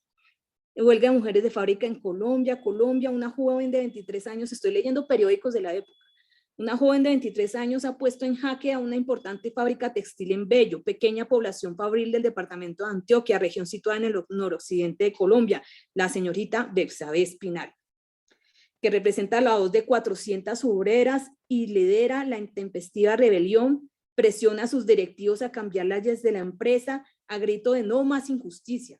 Tienen el derecho a ir calzadas, a un 40% más de sueldo, igualdad, o sea, igual trabajo, igual sueldo, la consigna clásica nuestra. Al despido de 3 jefes por acoso sexual, quienes por mucho tiempo, aprovechándose de su supremacía, las han mancillado y obligado a someterse a sus caprichos carnales. Esas eran las 3 reivindicaciones de la huelga de Bello Antioquia. Cualquier parecido con la contemporaneidad es de pronto pura coincidencia, pero quería hablar, digamos, de esa época en la que de todos modos surge el sindicalismo y las exigencias y las reclamaciones que hay en el marco de esta legítima lucha. Profe, y otra cosa que ellas lograron fue que las mujeres que habían sido violentadas por esos jefes las llevaban a una casa donde las tenían encerradas para que ellas expiaran pues esa culpa, porque parecía que fuera culpa de ellas. Y ellas lograron que no fueran llevadas las mujeres a esas casas, y más bien que no fueran revictimizadas, y que los tipos que las acosaban pues se fueran destituidos. Entonces eso también fue un logro importante. Sí, señores, sí, señoras. Carmen tiene un comentario. Carmen, Vale. Carmen Julia. ¿Dónde está Carmen Julia que se me pasó? Bueno, dice que quiero hacer un comentario. Cuando era niña se veía en las casas de los vecinos que las gallinas en las pláticas, si en la casa eran liberales se le colocaba un cordón rojo y si eran conservadores se le colocaba un cordón azul. Me recuerdo que era un conflicto entre vecinos en el campo. Gracias, Julia, por compartir. Hay otra cosa y es que la iglesia jugó por la época, estamos hablando de principios del siglo XX, un papel también mediador entre ese conflicto social que significaba estas reivindicaciones de carácter laboral y sindical. Y era que un mecanismo, digamos, para controlar a la clase trabajadora eran esos comisariatos de los que estaba hablando la compañera. Efectivamente, varias de las obreras vivían casi que en semi-internados para obreras. Y eso fue una institución que la Iglesia Católica tuvo hasta entrados en la década de los 50 y los 60, uno todavía podía ver esas especies de comisariatos, que era que para proteger pues la dignidad de las trabajadoras estaban en esa especie de semiconventos, semi-internados, en donde efectivamente el patrón pagaba, digamos, porque estuvieran allá. Eso es muy parecido también a los mecanismos de no reconocimiento de la relación contractual salarial en el caso de las economías de enclave. Recordemos que para esa época también es toda la discusión de las economías de enclave, en el caso, por ejemplo, del Magdalena, de la producción de banano, o en el caso del sur de Colombia, en la producción de caucho. Son economías circulares en donde el patrón, con el supuesto liderazgo de ser el patrón, en realidad era mecanismos de servidumbre. No les pagaban dinero, les pagaban especie, determinaba en qué lugares vivían, cómo vivían, bajo qué condiciones vivían, y los tenía, digamos, en un mecanismo de eterno endeudamiento que hacía que el trabajador no tuviera, digamos, la libertad ni de irse, ni tuviera cómo mejorar, digamos, sus condiciones materiales en términos concretos. De ahí, ustedes ya conocen, viene también lo que significó la masacre de las bananeras como uno de los conflictos laborales más significativos de inicios del siglo XX en Colombia. Voy a pasar un momentico a la tercera generación de derechos humanos. La tercera generación de derechos humanos. Marta, Carmen quiere hablar, Carmen Yolanda. Sí, dale, me toca salir de la presentación porque no los veo levantar las manos. No, tranquilo, que yo estoy pendiente. Vale, gracias. Pues en relación con lo que habla el compañero, lo de las gallinas con las cintas de colores, pues es una anécdota familiar. Me hizo recordar que cuando yo me fui a graduar de bachillerato, fuimos con mi abuelita y mis abuelitos paternos a comprar el vestido del grado. Resulta que mi abuelita era conservadora y mi abuelito liberal.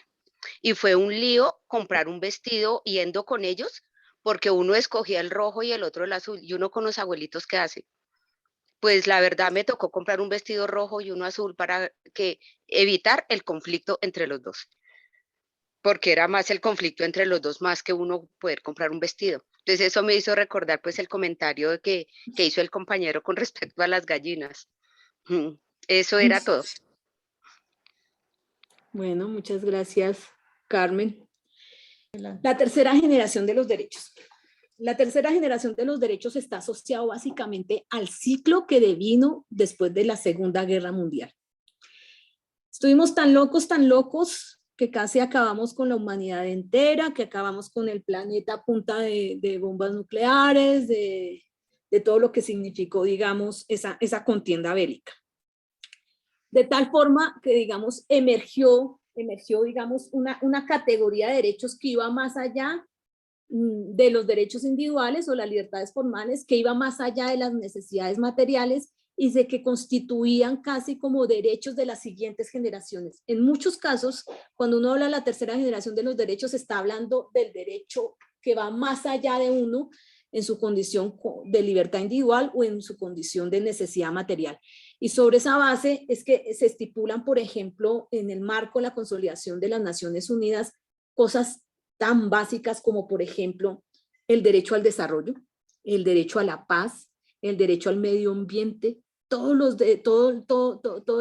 auge de los derechos de asistencia humanitaria, que incluye también la reglamentación de la guerra, del derecho internacional humanitario.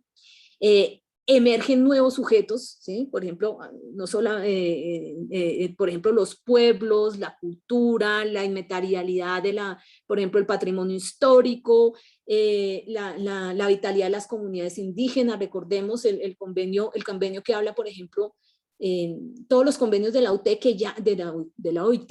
que ya hablan, por ejemplo, de comunidades indígenas, que hablan de comunidades rurales, que hablan de otro tipo de bienes a proteger, de otro tipo de bienes que son protegidos por este tipo de derechos. Por ejemplo, en los temas de salubridad pública, tanto en la alimentación como en los riesgos laborales, la necesidad de generar mecanismos de sostenibilidad en la explotación mineroenergética, todo este tipo de reglamentaciones, tanto de la ONU como de la OIT, nacen es por esta época. Ahí sí, como se dice, también nacen temas tan claves como, por ejemplo, la reivindicación de la condición femenina como una particularidad. Ahí sí viene la ola, ahí sí viene la ola de Simone de Beauvoir, ahí sí viene la ola del 68, ahí sí viene la ola de todo lo que significó esta expresión cultural de los jóvenes y de la imaginación al poder.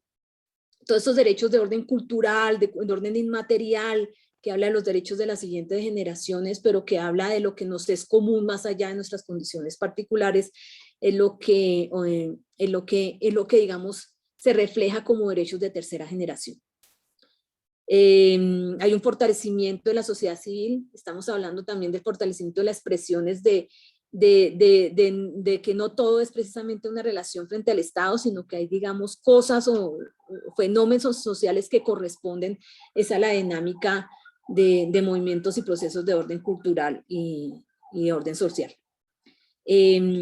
Por ejemplo, las nuevas necesidades, las nuevas exigencias son cómo generar mecanismos de democracia directa, cómo hacer que el Estado no se conciba como un aparato perfecto, burocráticamente definido, sino también como un escenario humano que tiene fallas, que tiene porosidades, que tiene dialécticas, y sobre esa base también, digamos, la necesidad de entender hasta los procesos de descentralización, todo ese tipo de cosas que hasta golpea a la Rusia soviética. Recordemos que es en este marco de la tercera generación de los derechos humanos que sale también temas como la primavera de Praga y otros escenarios que también inquieren, digamos, a los modelos reinantes y post Segunda Guerra Mundial a nuevas reflexiones. Miren, por ejemplo, una reflexión muy interesante de la tercera generación de los derechos humanos son los derechos de las víctimas. Los derechos de las víctimas antes no habían sido considerados. La gente era juzgada penalmente es porque ofendía un bien de la sociedad, ofendía un bien del Estado, ofendía un bien general. Pero, por ejemplo, las víctimas, en el tema, por ejemplo, de las confrontaciones armadas, en la violencia sociopolítica, no era reconocida, digamos, en cuanto a sus derechos y a sus condiciones de vulnerabilidad. Es posterior a la Segunda Guerra Mundial y a las guerras de descolonización africana y asiática que vienen, digamos, a emerger los temas que tienen que ver con los procesos de reparación, derechos como la verdad histórica, derechos como la memoria, la constitución de escenarios de memoria, la resignificación de la memoria, ese tipo de elementos entran a ser, digamos, prácticamente reivindicaciones de un proceso de tercera generación. Por ejemplo, todo ese proceso de descolonización y de emancipación y de movimientos de liberación básicamente propugnaban también por eso. Es que estamos hablando en el caso africano de naciones que fueron expoliadas y expoliadas y expoliadas por centurias y sobre las cuales pues aún hay una deuda histórica y de generar los mecanismos necesarios para el reconocimiento de esa deuda que significa el coloniaje. Yo creo que el tema de la descolonización, de la descentralización del Estado como el aparato absoluto y todopoderoso también es algo que fue parte, digamos, de estas terceras generaciones y que me parece importante relevar en este momento. temas como que antes no se discutía, porque además la tercera generación de los derechos llega también con su propia revolución tecnológica. Todo este tema de la biotecnología, los bienes, el genoma humano, todo el tema de estas transformaciones tecnológicas, incluyendo las comunicaciones, obligan a pensarnos también derechos que van desde el espectro electromagnético de los países hasta la diversidad biológica de una hormiguita. Entonces son nuevos referentes, son nuevos paradigmas que constituyen lo que nosotros llamamos la tercera generación de los derechos. Incluir como cosas tan importantes como, por ejemplo, los derechos de la comunidad LGTBI, hace parte también de estos derechos de tercera generación o de la emergencia de estos derechos que antes no eran, digamos, visibilizados. Mucho de lo que tenía de patriarcal los modelos de Estado, tanto en el siglo XIX como en del primer segmento del siglo XX, entran a ser cuestionados precisamente por esta tercera generación de los derechos humanos. Esa lógica, por ejemplo, depredadora del mercado empieza también a ser cuestionada con la idea de modelos de sostenibilidad, el derecho, la particularidad del agua, del aire, de los cuerpos selváticos, del océano, vienen a ser, digamos, categorías que hoy se discuten en Naciones Unidas. Por ejemplo, todas las reglamentaciones que nacen a partir de la emergencia de esas nuevas realidades es lo que también, por ejemplo, hoy seguimos discutiendo. Ustedes saben, por ejemplo, uno de los puntos del pliego del paro es precisamente la ratificación de ciertos protocolos que tienen que ver con la protección del medio ambiente. O sea, no es mamando gallo que estos escenarios de tercera generación ahora hacen parte de nuestras reivindicaciones políticas, de nuestras reivindicaciones como colectivos y como sociedades. Eso era, digamos, lo que quería decir creo que alcancé, 10 y 13. Pero ahí. Entonces, yo creo que ahí paramos porque entramos al descanso, nos vemos a las 10:30, pero sí antes dejando como que al iniciar, pensémonos un poquito sobre cómo esos derechos, esa evolución de los derechos humanos nos ha tocado a nosotros en Colombia y cómo vamos nosotros, cómo vamos las mujeres también ahí. Entonces, bueno, que nos lo pensemos. Entonces vamos para el descanso y a las 10:30, ingresamos nuevamente. ¿Les parece? Sí, estamos en mi... Vale. Vale. Entonces, compañeras, a 10